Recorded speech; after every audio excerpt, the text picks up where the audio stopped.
This is Stan Williams, and this is the Moral Premise Storycraft Training Network. And today we're going to be looking at hooks, log lines, and values. Three very important things that we all need to know about our story before we start writing it. These three things are actually the first three elements of what I call the 20 secrets of successful story writing. Now, these are not really secrets if they're used, but I've compiled these 20 things that we're going to be covering in the coming episodes because they're the things that are missing often in my consulting and in my watching of movies and my reading of novels from the audience being able to connect with what the writer is trying to say and do. We miss just really obvious sort of things. And those obvious sort of things that every successful story has to have, I made a list of them, and I'm calling them 20. There could be more or less depending on your situation, but these are critical things that we need to always include, and we need to know as writers before we even start writing. So they're not really secrets if we use them. So we're going to be looking at the first three of those today.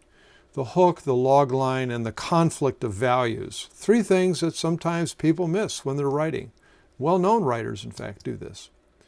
They're part of what I call the story fundamentals. Now, the story fundamentals are the sort of things that an audience understands about a movie before they come to watch the movie, or what a novel reader will understand from reading the dust jacket on a book.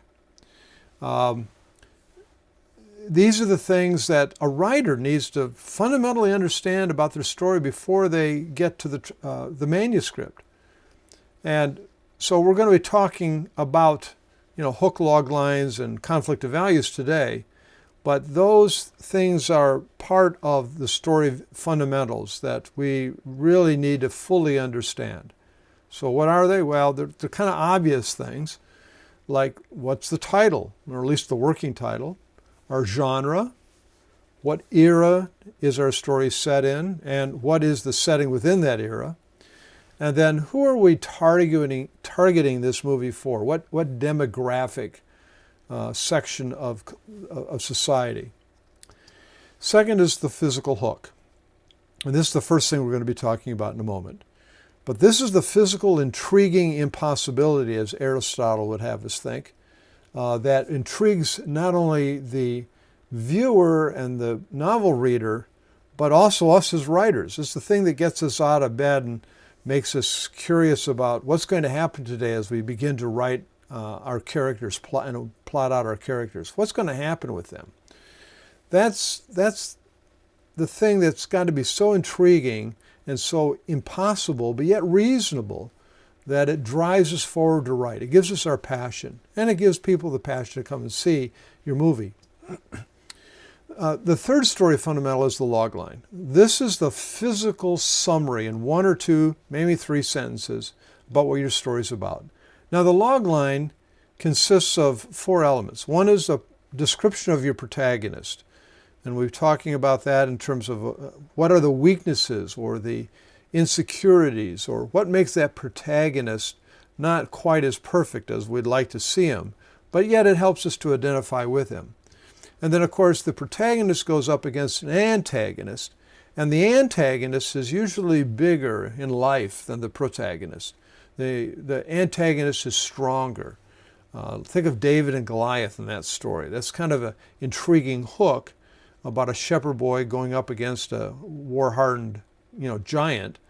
But that makes a good story because the antagonist there looks like he's much more powerful than the protagonist. And it's the cleverness of the protagonist and the cleverness of the writing that keeps us engaged in the story about this everyman against this giant warrior. The third thing in the log line that we really need to make sure we understand and is clear is what is the protagonist's physical goal? The audience needs to root for this protagonist, and that's the physical goal. And then lastly, what are the stakes if that goal is not reached? That's critical to understand. Otherwise, the story has no importance. It has no consequence. Stakes, very important. Now there's a fifth element to that we'll get to when we get to the log lines, but those four there are the most important.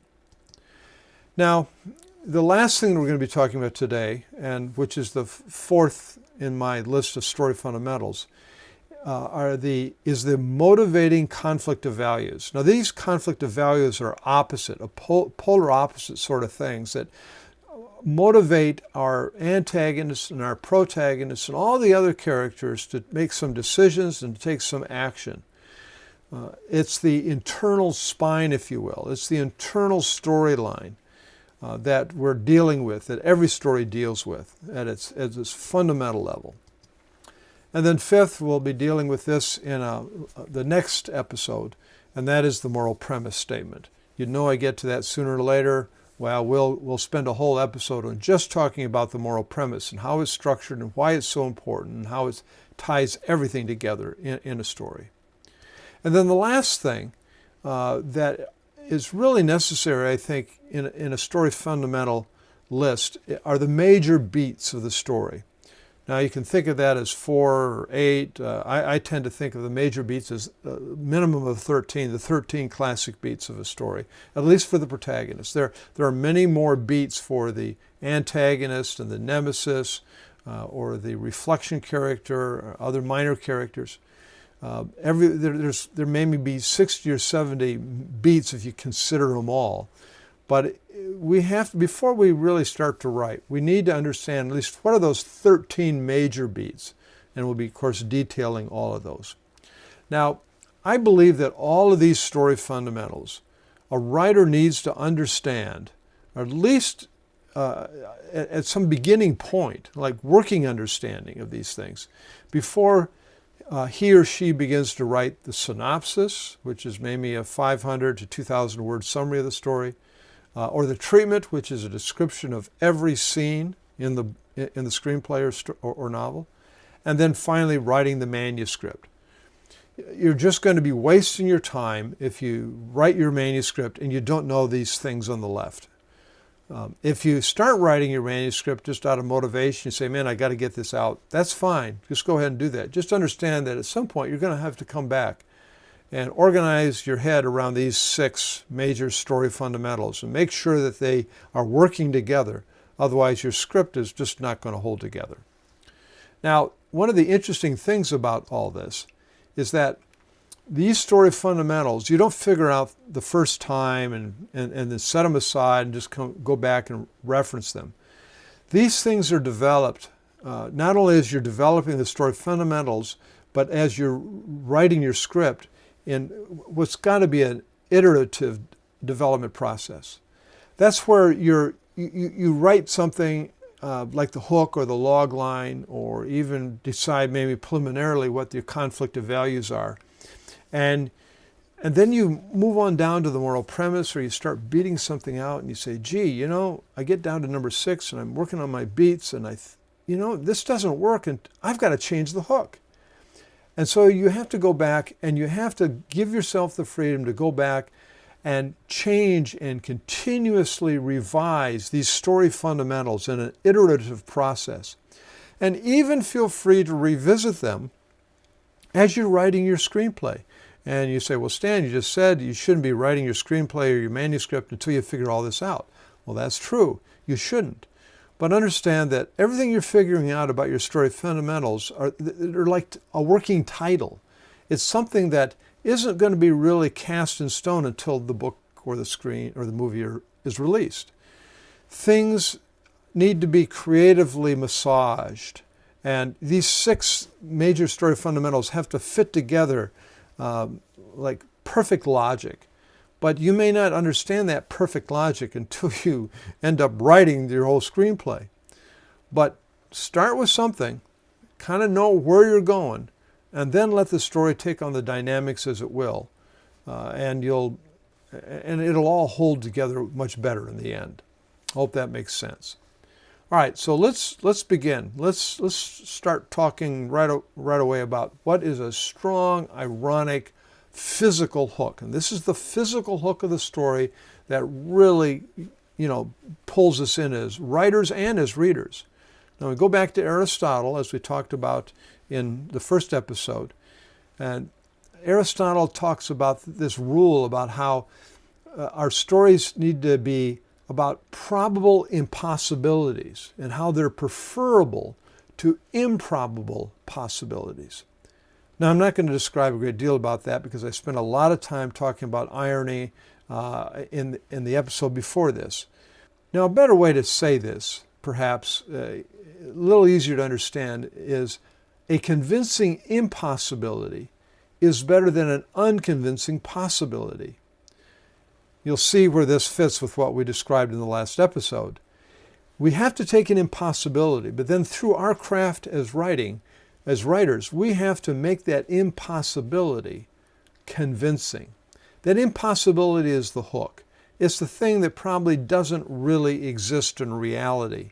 But as writers, we can make it exist. We can mythologically create a story around it so that we can convince the reader that that impossibility is in fact possible. And of course, that's much better than just writing about something that, it's possible, but it's almost like writer's convenience that it happens or that the plot unfolds in a certain way. And the audience says, give me a break. That's not reasonable. And we talked a little bit about that last time. We'll talk a little bit more about it, coming up.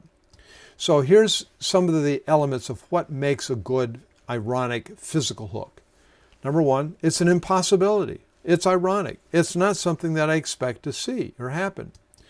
And that creates an intriguing physical awe. In other words, you have to be, as the writer, physically awed about this unnatural sort of thing and say, that might be a really interesting story.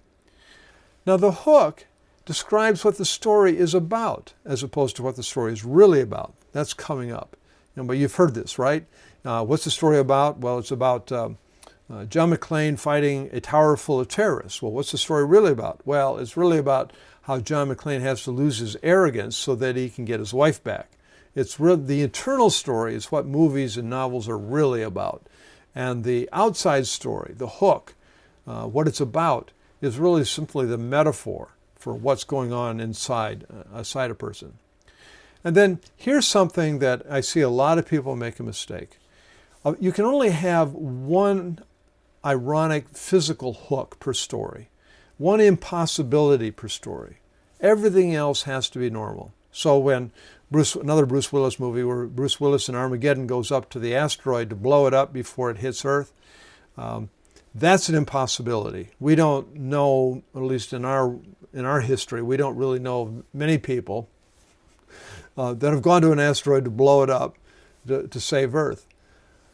So that's the hook. But everything else about that story, the physical possibilities, the psychological interaction between the characters, those are all very normal. And they have to be normal to give your audience some footing, some understanding in the real world, some verisimilitude of what's real and what can be trusted. And then they can say, if he does that, such and such will happen, and that's the reality. So you're only allowed one physical hook per story. So what are some examples? Well, here are strong physical hooks. A young man falls in love with a real mermaid. What movie is that? If you thought Splash, you're correct. It's an impossibility that a man could really fall in love with a real mermaid, right? At least we think it's an impossibility. And everything else about that story, though, is real.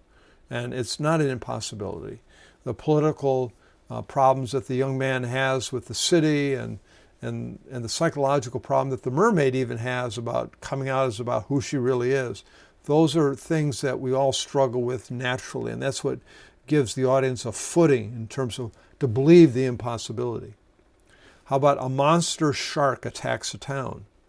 We say, well, how is that possible? A monster shark can't come out of the water to attack a town, but in Jaws, the town essentially goes to the water to get the shark, and the shark attacks it there. But the shark also attacks the town economically by scaring away the tourists. And of course, that creates tension and conflict of values within the town, which we'll get to in a moment.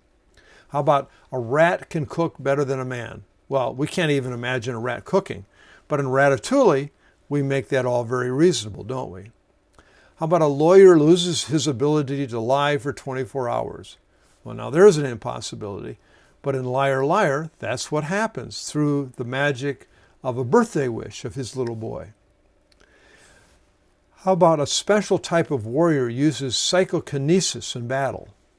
Now, most people can't figure out what this is, but that's really the hook behind Star Wars and the Force and Obi-Wan and Darth Vader and everyone else. They're using that psychokinesis power to battle and to create and try to get what they want and to achieve their goals. But that's something that is probably impossible to do in real life, but everything else about the psychology of those characters is based in reality. And how about a teenager takes on the Nazis? Well, that's a movie that hasn't been made yet. It's a screenplay that myself and a young lady wrote, and we're trying to sell it to Hollywood, and maybe you'd like to read it sometime. It's called Parabellum, but nonetheless, the obvious hook here is that a single teenager can't take on the Nazis and win. That's an impossibility. So it depends on how clever we are in our writing as to whether we can make that palatable to an audience or to a buyer. And so far, no one's bought it. Maybe you'll be the one to do that. But anyhow, these are all physical hooks, things that seem impossible. And our job as writers is to make it seem reasonable. All right, now what I'd like you to do is take 3 minutes or so and do an exercise just by yourself. Or if you're with a small group, get together and discuss this. And come up with a list of intriguing situations that you think would make an interesting story simply because they seem impossible. Don't try to think the story out. Don't try to figure out how you're going to make it sound reasonable to the reader, but just come up with say 3 impossible situations, like what ifs. And if it was, how interesting could that be? Like, what if a boy trained a dragon? Well, that would be interesting, right? Or what if there were snakes on a plane? Right. Those are hooks that have been made into movies. Well, come up with some of your own. So stop the playback at this point, work the exercise, and when you're done, click play, and we'll pick up.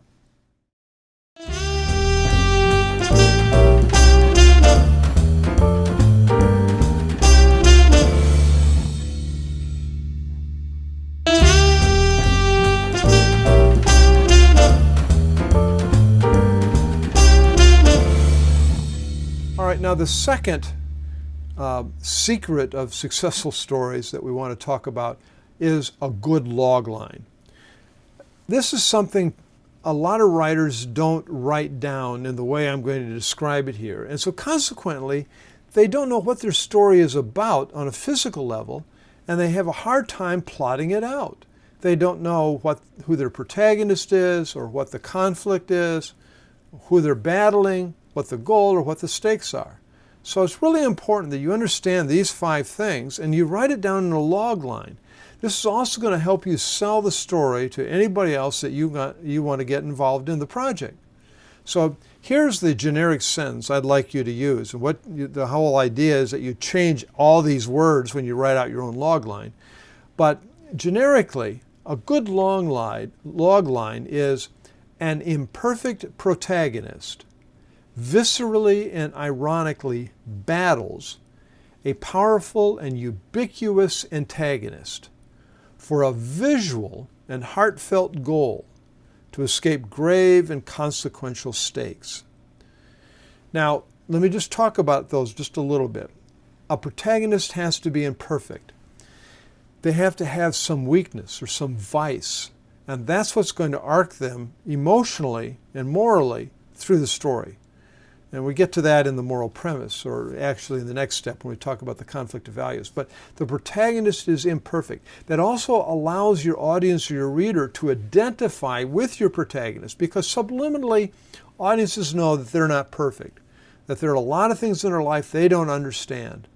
And so they've come to the movie to see this person with a similar problem, perhaps, and how they solve it. In other words, how the protagonist solves it. That helps the audience then leave the theater and say, maybe I can try that. Or if it's a tragedy, they say, well, boy, I sure don't want to do that. So the imperfect protagonist helps the audience identify with the characters in our movie. Audiences also want to see active and passionate protagonists going after a goal. So that's why we say viscerally and ironically. Ironically is the impossible part. In other words, we want to know that even though when we as an audience member are faced with impossible situations in our lives, that we can go after them and perhaps win over the situation and make our life better. But we have to do that viscerally. And so that's what viscerally means. I'm going to be active and passionate. I'm going to make the decisions at all the right turning points. I'm not going to be passive and let other people, make the decisions for me. Later on, there's an episode where we talk about how movies fail.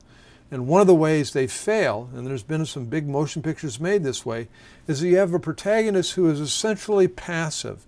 He doesn't do much.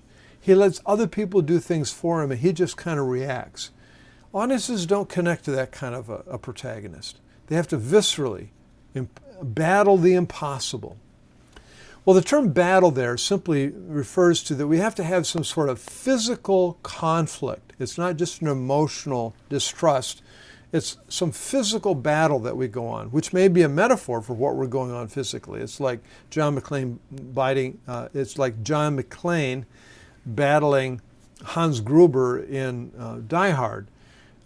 John McClane is battling arrogance in his life, but he physically battles, and it's a shoot 'em up sort of, story where there's bullets flying and there's bombs going off and there's rocket grenades and there's police and all that sort of stuff.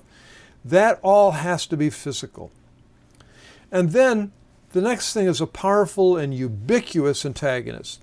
You have to make your antagonist apparently more powerful and more resourceful than your protagonist. Now, when you get done, if you have a redemptive movie, that's obviously going to kind of change. And the protagonist is going to perhaps be a bit more clever than the antagonist. But you have to start out with this idea that your antagonist is overwhelmingly powerful. And the evil or the antagonistic force that he has in the story is ubiquitous. It's everywhere. And the protagonist is confronted with it at every turn. In other words, make it a challenge. Make it a real battle. And then the protagonist is battling that antagonist for a visual and heartfelt goal. The goal has to be visual. It has to be physical. It has to be something that the audience sees and knows when the protagonist is getting close or farther away. And it's got to be a goal that he's got to feel like he really wants it personally. It's not something he's doing for somebody else. In Gone in 60 Seconds, Nicolas Cage is challenged with stealing a whole bunch of cars. And that's not something he wants to do. He just got out of prison for Grand Theft Auto. And he doesn't want to go back and do this again. But he's good at it. So what's the heartfelt goal there? It's not stealing the cars. It's saving the life of his brother, because his brother's life has been threatened if he doesn't steal the cars. So the visual goal is both stealing the cars, but it's more than that. It's heartfelt. It's saving the life of his brother. Then that goal has to be achieved, in other words, or there's going to be some grave and consequential stakes involved. In Gone in 60 Seconds, it's the life of his brother. That's a grave and consequential stake that Nicolas Cage's character wants to not happen. So there has to be some stakes involved. In Star Wars, it's the saving of his planet. And all those sort of things, even in Splash, it's the saving of the mermaid's life because, the scientists want to capture the mermaid and dissect her. So there's always grave and consequential stakes. Make sure you have those things in your logline. A protagonist battles an antagonist for a visceral and heartfelt goal to escape grave and consequential stakes. Now I've got a mug, and And there's a little graphic on the right that is on the mug. And this is all explained in more detail even on my blog. So take a look at that at the Writing Aid tab at moralpremise.com. All right, so let's look at some examples of engaging log lines. Notice that we have here in these log lines a protagonist, the conflict, the antagonist, the goals, and the stakes.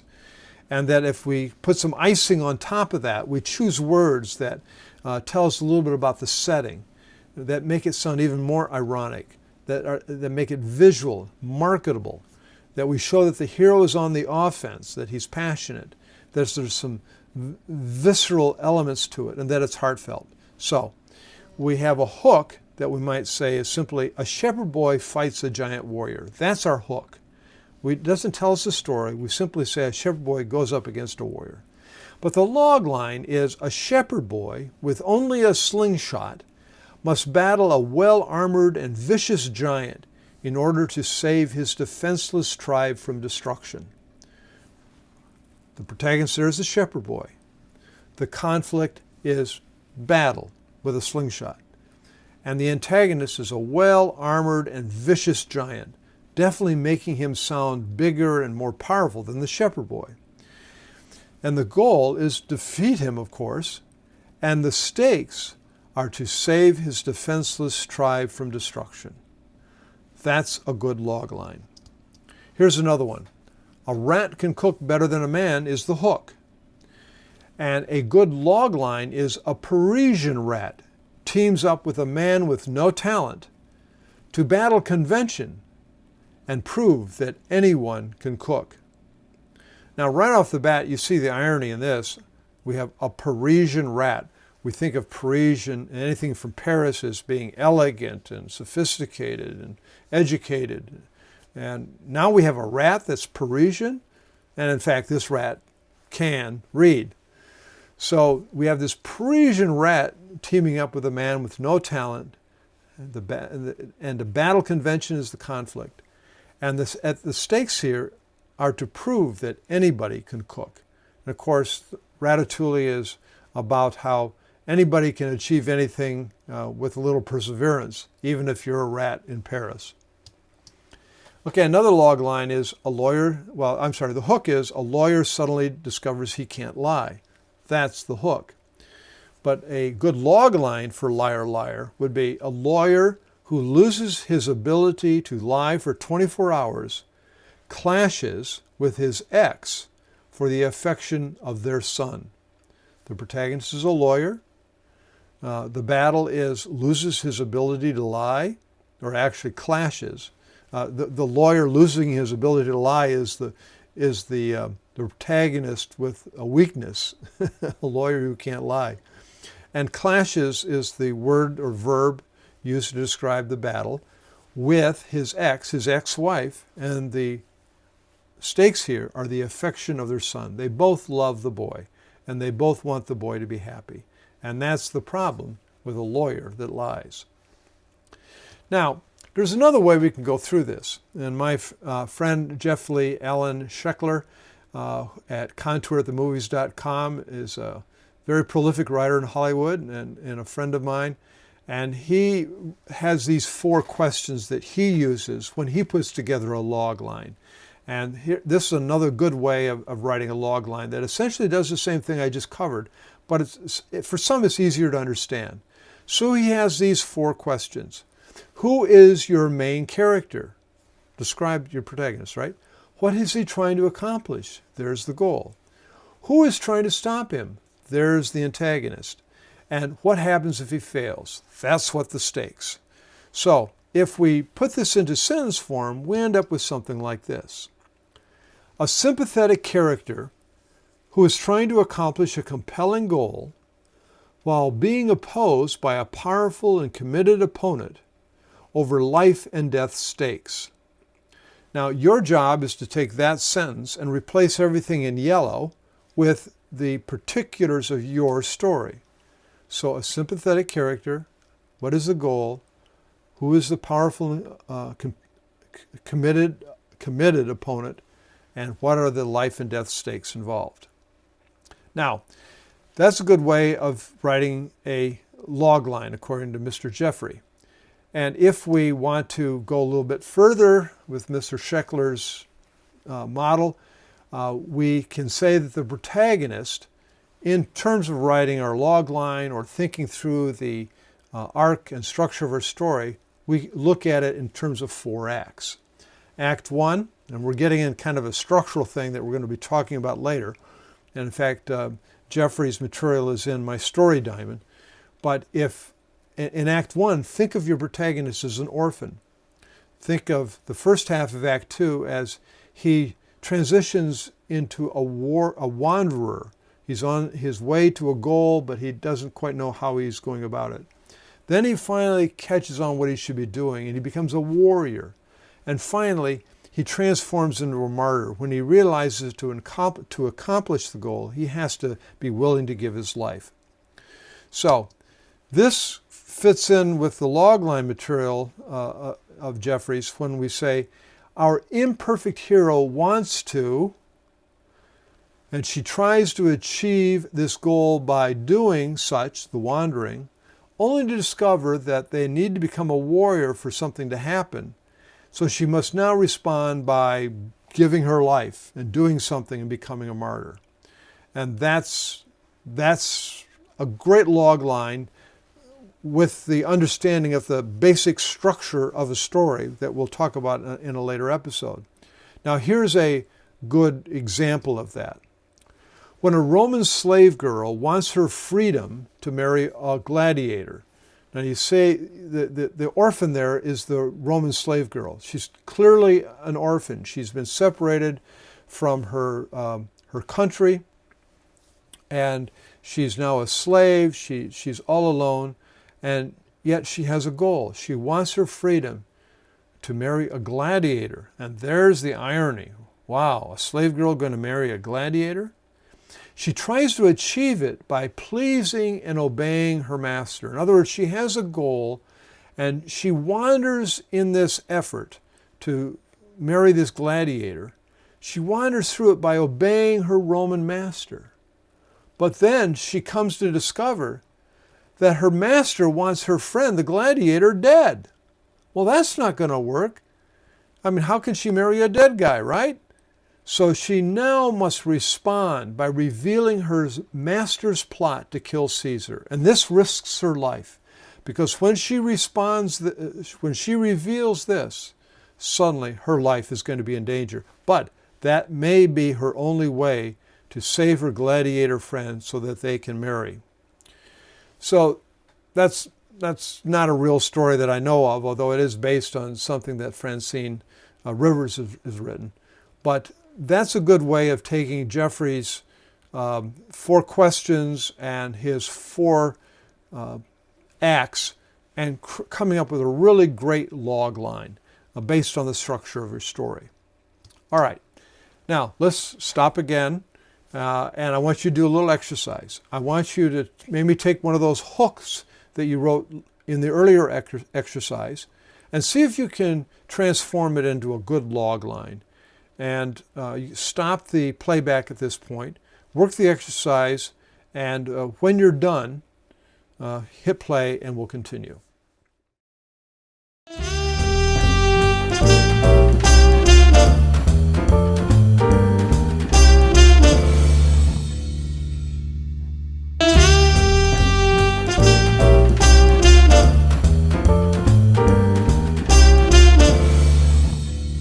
All right, now the third secret of successful story writing is that you have to understand what your universal conflict of values are. In other words, what does the character believe in that will lead to happiness? Motivational values are things that characters embrace and use to try to achieve their physical goals. But that physical goal, like I said, is a metaphor for their internal goal. And those values are things that really motivate them and cause the action of the movie or of the novel to happen. So here's a list of some of those values: humility, pride, arrogance, self-worth, self-hatred. Let me just stop there and try to explain again.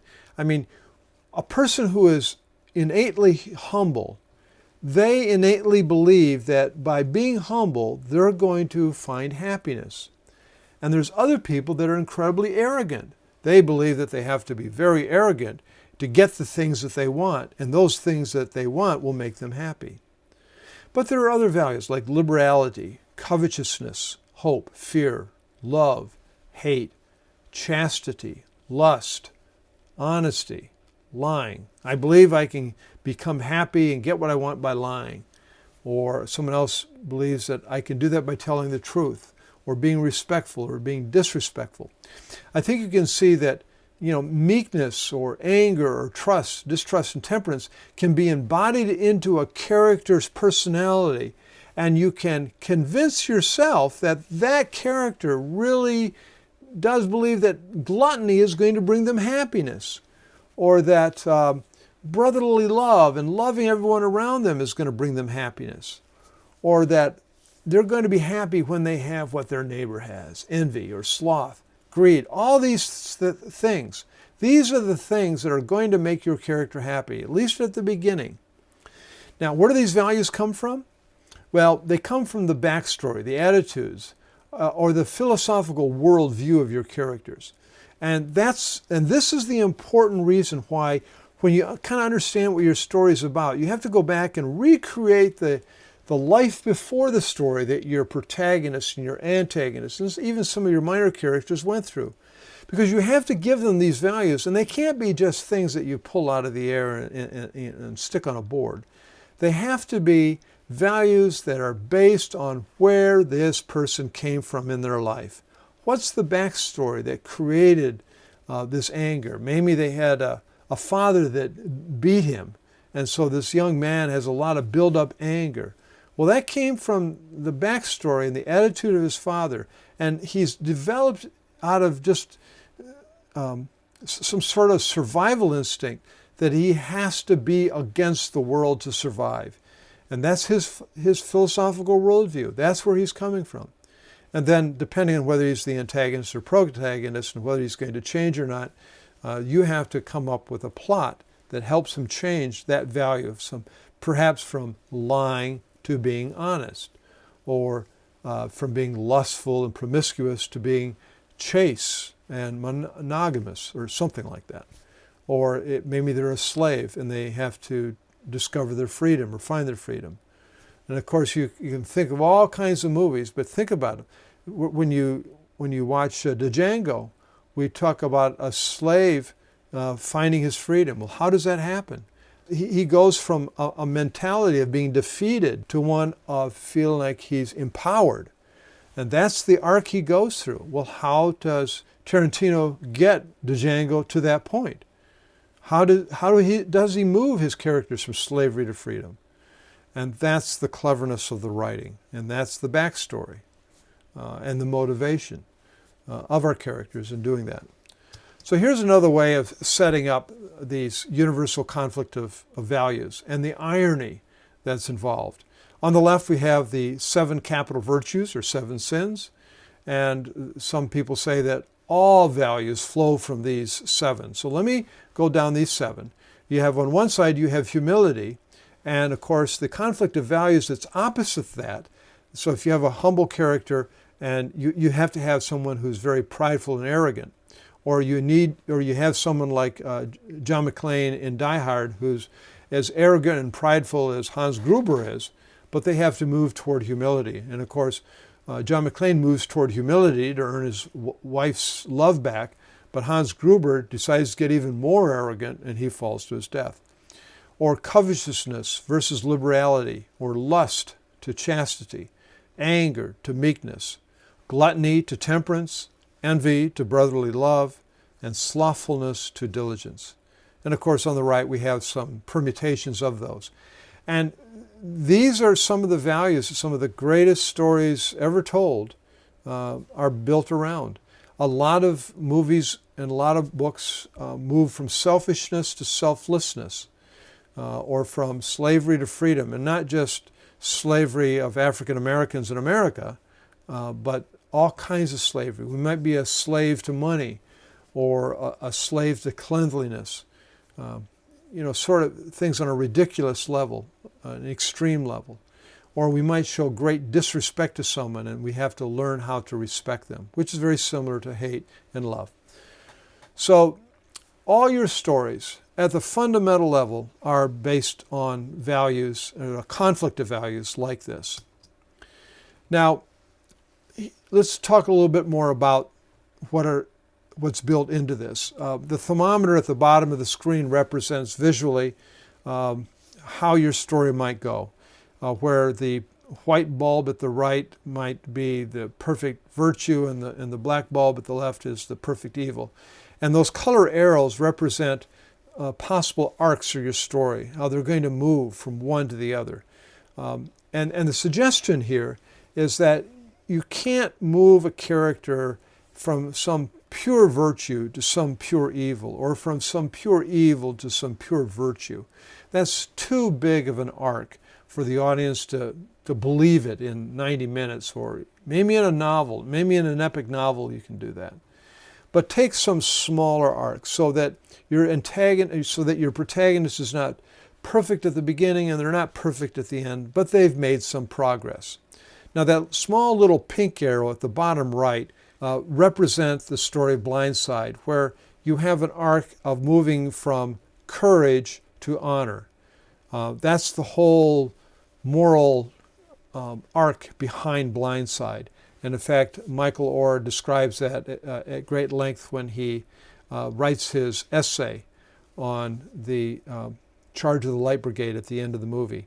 Anybody can have courage, but to do things for the right reason, that requires honor.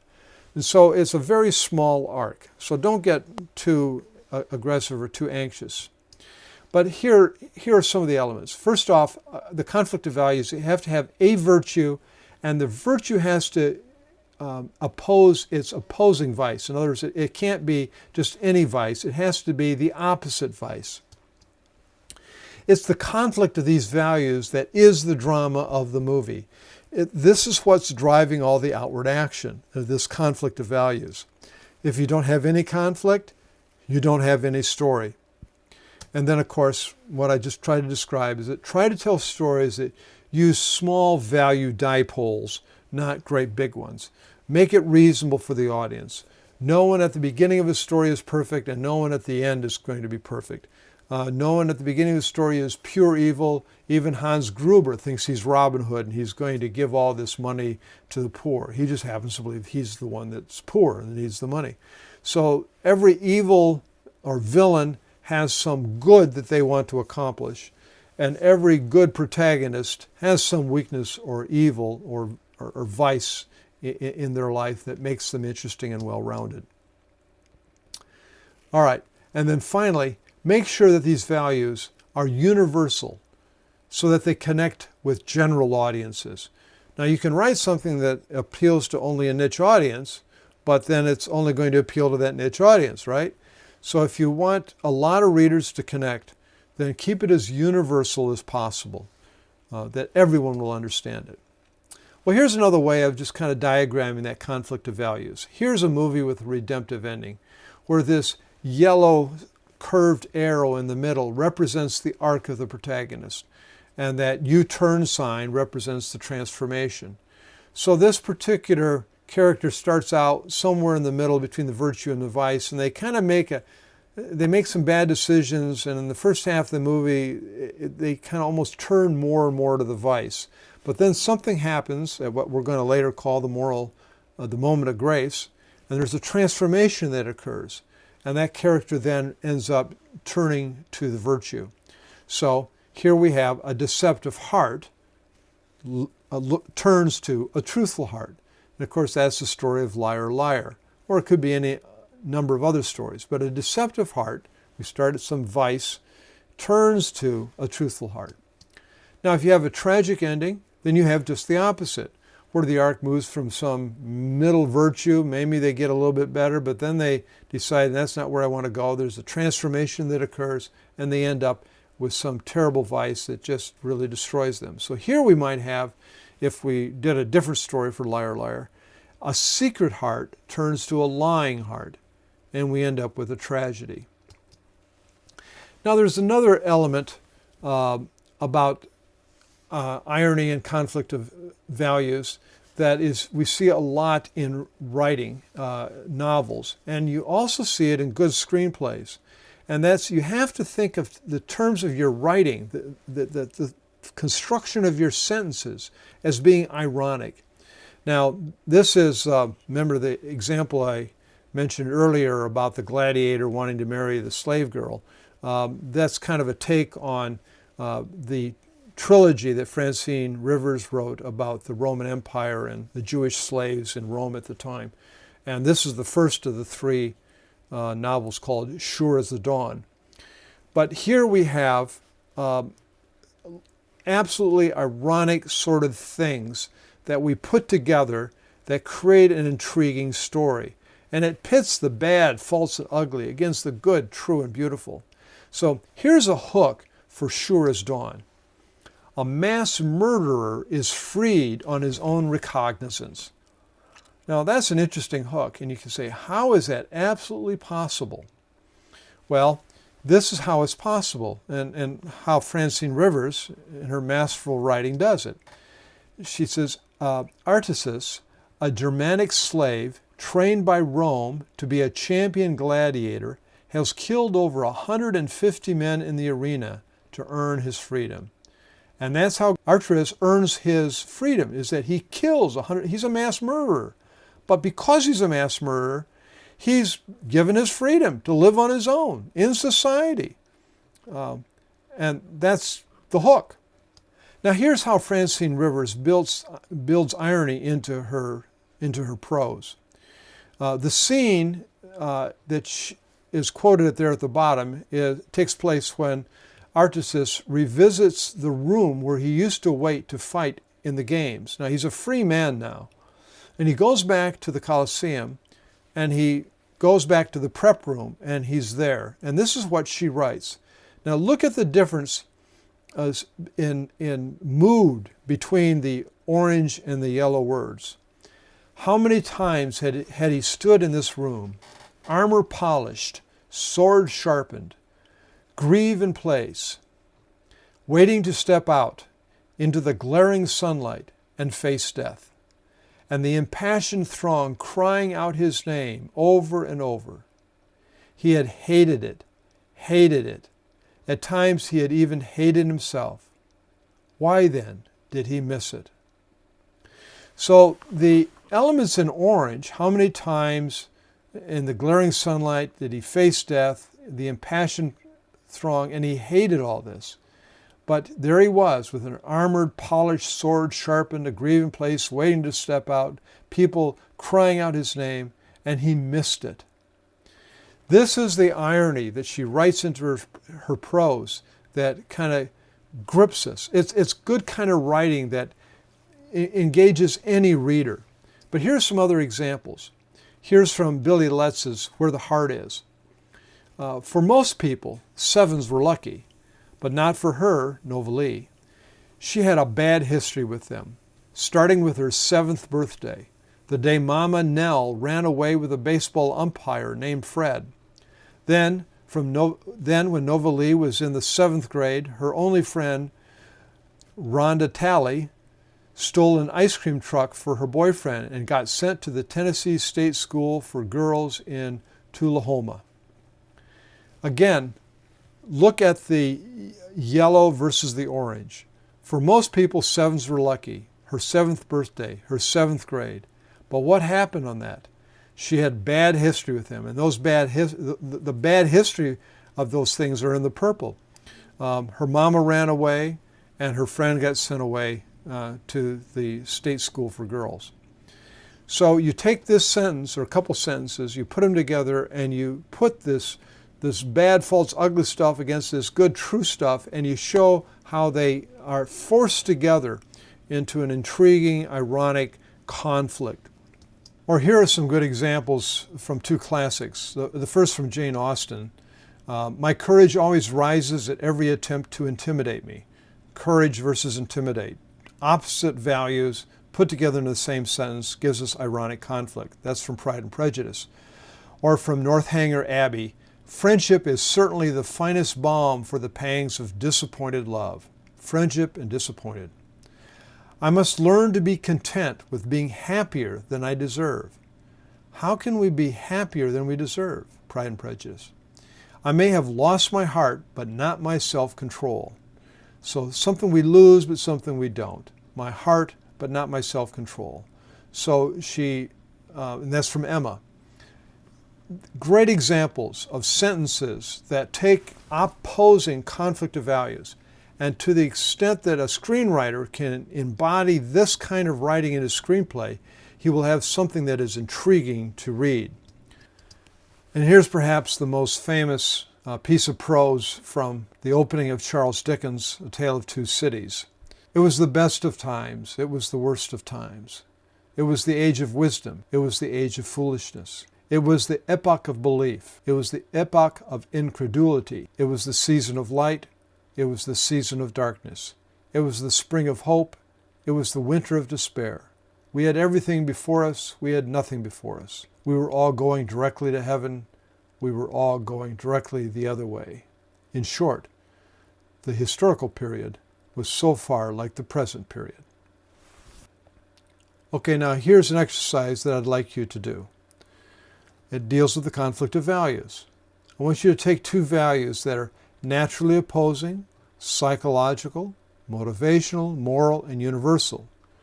Perhaps you want to take the hook and the log lines that you developed earlier and try to understand what possible conflict of values, absolutely opposing, naturally opposing values, could make those stories come alive from a psychological, motivational, moral, and universal nature. So stop the playback at this point, work the exercise, and when you're done, click play. All right, well, this has been the first episode where we deal with the 20 secrets of successful story writing.